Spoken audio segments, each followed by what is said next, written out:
Good in a Room: How to Sell Yourself and Your Ideas and Win Over Any Audience, by Stephanie Palmer. Narrated by Judith Brackley. Copyright 2008 by Stephanie Palmer. This unabridged audiobook was published in arrangement with Doubleday, an imprint of Doubleday Broadway Publishing Group, a division of Random House Incorporated, and was produced in the year 2008 by Tantor Media Incorporated, which holds the copyright thereto. Introduction. You walk through the revolving doors into a 3-story lobby. The space is silent. The air is cool. It feels like a museum. You walk across the marble floor, each footstep producing an echo, until you reach the massive marble reception desk. Behind the desk are 4 security guards in crisp navy suits. You tell one of the guards your name and whom you are going to see.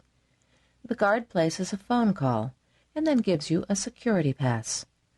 Another security guard ushers you into a steel and mirror-paneled elevator. He presses the button for the top floor. You exit the elevator into the luxurious reception area. In front of you is a mahogany reception desk, staffed by a strikingly attractive assistant. She welcomes you by name and says, "Please have a seat. I'll let them know you're here." A slight chill runs up your spine. Them? You had expected to meet only with the Chief Operating Officer, the COO.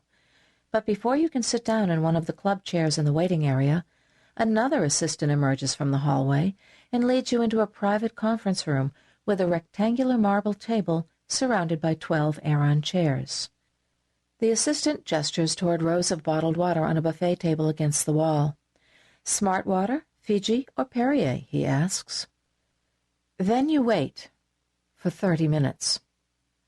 The calm facade you brought in with you starts to evaporate. You fantasize about what could happen if they say yes. You worry about what could happen if they say no. You might never get in this room again. You start to sweat. Then you remember what you learned from reading this book, Good in a Room. You have a comprehensive strategy for each of the 5 stages of the meeting. You know how to avoid the secret traps that take most people out of the running. And when the time comes to pitch your idea, you know exactly what to say and how to say it. Suddenly, the COO enters. Following the COO is the CEO, the vice chairman, and the president of the company. Everyone takes their seats and the meeting begins. 20 minutes later, the meeting ends smoothly. The room is warm with enthusiasm, and the executives smile as they shake your hand. The COO sees you out the door. He says, "We'll talk it over and get back to you soon." The next day, you get the call. Yes. A wave of relief washes over you, and the muscles in your shoulders begin to relax. You did it. You got in the right room with the right people and delivered a winning pitch.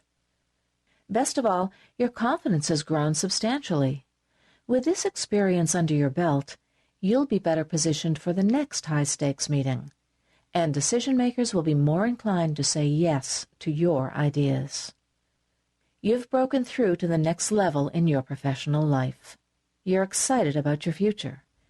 You know that you'll be hearing the word yes a lot more often. That's what it's like to be good in a room.